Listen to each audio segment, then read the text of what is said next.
All right, so I know it's been a couple of years later, but a lot has gone on, and I'm gonna give you guys the part two, which is basically after graduating undergrad up until getting into pharmacy school, my gap year, I would call it. And yeah, so I'm gonna try to go off the dome. I tried to make some notes, but it was just too extensive. So if you see me looking to the side or looking down, I have some notes. I'm gonna try to go by year so I can make sure that I don't miss anything. And basically in this portion, you're gonna get, like my gap year situation, the time I took to get my master's, and just really the time that gave me the confidence to go to pharmacy school. Like I was saying, the goal was always to get to pharmacy school. However, I was being a little slow with the process, and like I just didn't have the confidence that I would actually get in or would succeed.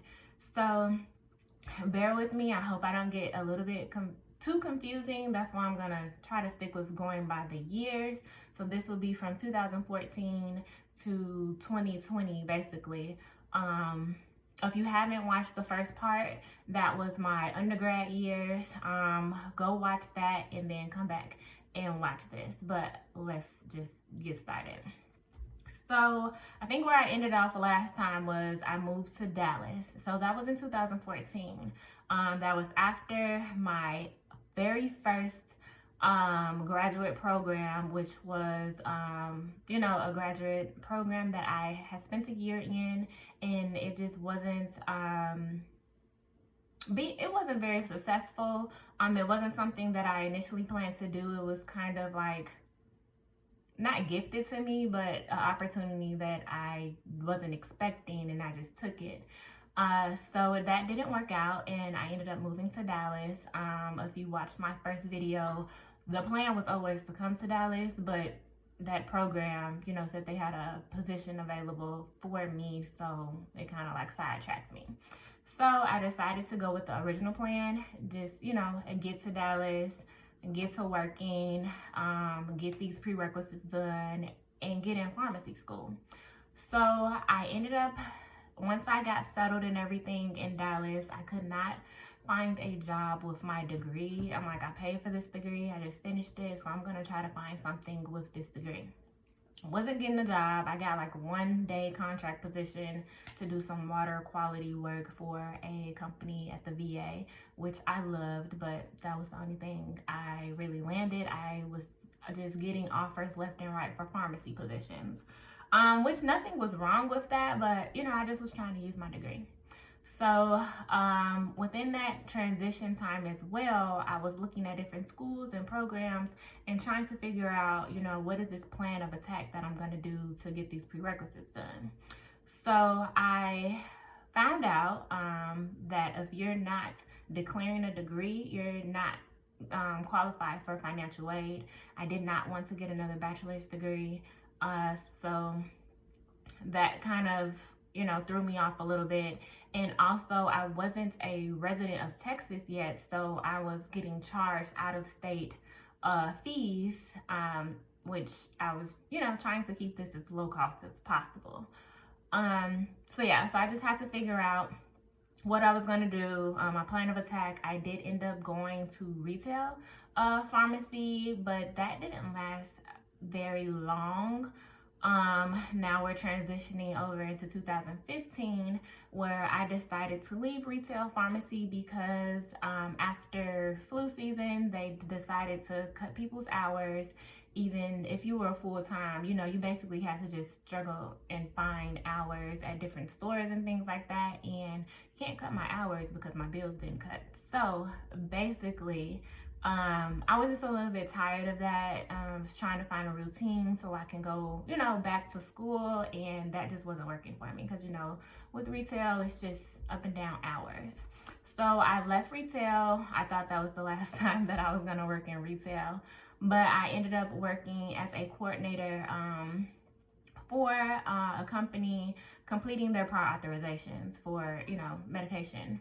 So I'm just going to say this, that I've worked in different sectors of pharmacy, always as in a technician role. It might have not been that behind the counter role, but I've always worked in pharmacy. Like I haven't, other than like being an assistant or something during college, I've never had any other job. So I worked in a court as a coordinator for that. That was a temporary position, even though I worked there for about a year. I don't think my supervisor liked me very much. There was no reason not to, but she wouldn't make me permanent, so that means I wasn't getting, like benefits and things like that. So I left there and I went to a pharmacy benefits manager where I did, prior authorizations for, first I worked in specialty and then I worked in commercial, which was good money. I just, I was just ready for more. So 2016, I applied for the Masters of Public Health program. Now stick with me. So the first program I applied to, I found out that it wasn't accredited. I wasn't sure, at the end of the road, what would that mean for my degree? So I decided to leave that school. I think I completed a semester. After that, I applied for another program, which was physically in Dallas. Like the first program was online, the second program was basically a full-time program. So I had to quit my job, which was kind of okay, because my technician license was expiring. I hadn't taken the certification exam yet, and that's a whole different story I could talk about later. And so my technician license was expiring. I hadn't taken the exam, and after 2 years of having your trainee license, you have to take the exam in order to get your license again. So during that time, I took the time to apply for the second program and take my certification exam. I took the certification exam like the summer before school started. So I'm in this full-time program. I basically don't have a job.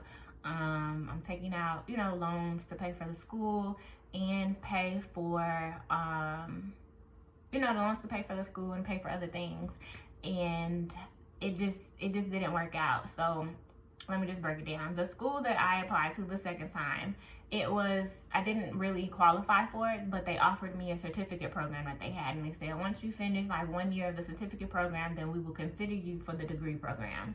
So I was like, okay, cool. The certificate program, I had to pay for it. So I was thinking, okay, I'll pay for this year. I'll really get, like my GPA and things like that together.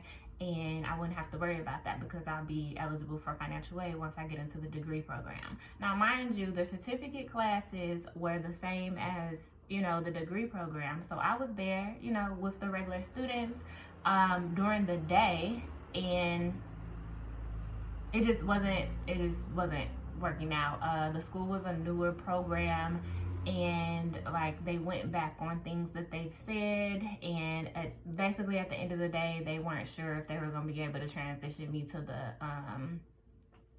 the degree program.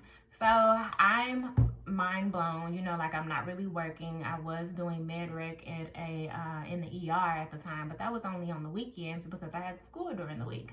And I'm not the youngest, I living out in Dallas. I'm not from here. I'm originally from Chicago, so I'm on my own. I'm a little bit older. I'm in my 30s now, so this was at the end of my 20s, and I'm very independent. So that was really bothering me that basically I'm out of work kind of, and I'm not really going to school. So after that, I ended up going back to PBM. I did not return back to retail because I was just done with it. I went back to PBM, so I was working birth jobs, and I found a online program. Like I really took time to do my research this time because I wasn't wasting any more time and I wasn't wasting any more money. So this is still in 2016, 2015. I took my time to find this program, and this is the program that I graduated from. So I started that. It was an online program, which it was going great. So with my financial aid money that I got to pay for my classes, I started taking the rest of my prerequisites, because as I mentioned before, my degree program wasn't all science based, so I still had like organic chemistry and calculus to take. So I started in, I think, economics or something like that. So I was taking those. I started taking classes, and then 2017 comes around, and by this time I am transitioned to an inpatient pharmacy position, which I absolutely love. It just takes so much energy out of you. So I love the job, but I was trying to balance, trying to do my schoolwork after I come from this very draining, like physically draining and mentally draining job. In the hospital, I just want to back up a little bit. I'm sorry. I don't want to confuse you guys, but I just want to make sure you get the full picture.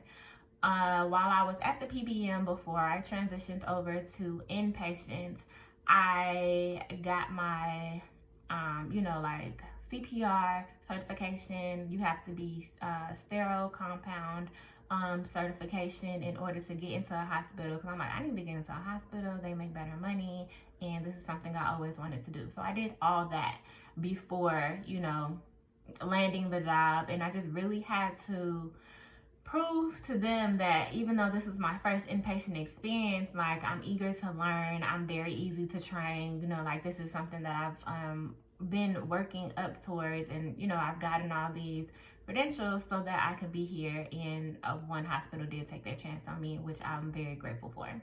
Because it's very hard to get into hospital if you don't have experience. But the thing with you not having experience but trying to get experience, whatever. But so I'm in the inpatient pharmacy. I'm taking my prerequisites online. It was just very taxing on me. So at the end of 2017, my boyfriend at the time and I decided that I was going to move back to Chicago and finish my degree on campus to move things along a little bit more, because I'm a very, I guess, structured person, and I didn't want a gap in between me starting pharmacy school and me graduating, because I just felt like I might change my mind. I mean, not change my mind, but just some stuff may happen, and I didn't want to have to figure out what I was going to do in the meantime. So I wanted to start, graduate from a master's program and start pharmacy school like within the same year. So I was able to do that by going back to Chicago. I live with my parents. I did work part-time, and this part-time job is where I was introduced to working in academia. I was the clinical coordinator for a pharmacy technician program at a community college.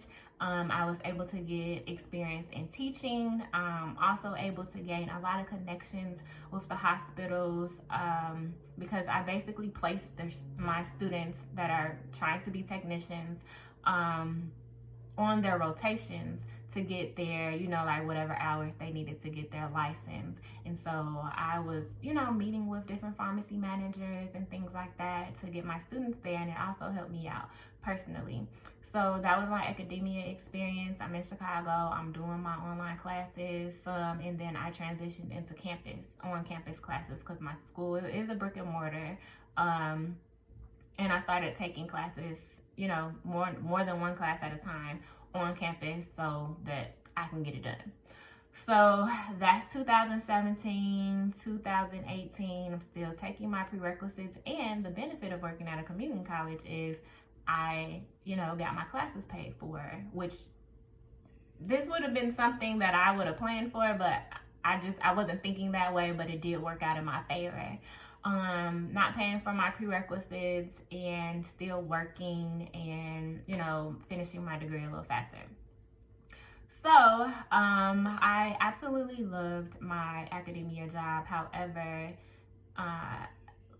some people know that not all the time you leave your job at your job in academia. Like, you always bring things home, and that was kind of, trickling over into my education time, and just the politics. It really bothered me. So I had to do a internship to finish out my degree. So I decided to leave my academia job and do my internship because it was full time for like the summer. And I got an opportunity that I did not want to pass up. I ended up doing my internship with the National Board of Pharmacy, NABP, where you go and log in your CEs and things like that. So my project was, what did I do? They basically had me like look into make a database where all of their inspections that they do on the pharmacies, like put them all together so that we can see like where the pharmacies are struggling with so they can make CEs to help out the pharmacies. And I basically did independent pharmacies. I didn't do like any chain pharmacies, and that was a great experience. I met a lot of great people, and this was basically an internship that I really did not have to complete because my requirement for school, I ended up completing it at work because I couldn't figure out how to find an internship and continue to working because I need money to support myself. So the internship that I did for my requirements was the college that I worked at had a community health program, and so I basically audited their program to try to see what they can do to improve their program and things like that. So that was cool too. That was a great experience. But like I said, I couldn't pass up NABP. They kind of came along after I had to submit my paperwork for my requirement, but I just didn't want to pass it up. So that's 2019, my graduating year. I graduated with my master's in public health with a concentration in health education and management and policy. Not concentration, but certificates in health education and management and policy, because those are two things that I'm very passionate about. But I still had a couple of classes to take. I think I had Organic 2 to take and Calculus to take. So I spent the summer of 2019, was it 2019? No, 2020, finishing up my prerequisites, and I believe December of 2019, I took the PCAT. I got accepted into multiple schools. I might be, mixing up this timeline, but basically all of this happened. And hopefully I don't look back at this and it's too scrambled and I start over. But, I got through everything and I ended up, getting into pharmacy school, which was, amazing. So I'm going to stop the video right here and I will come back with you with an update on pharmacy school.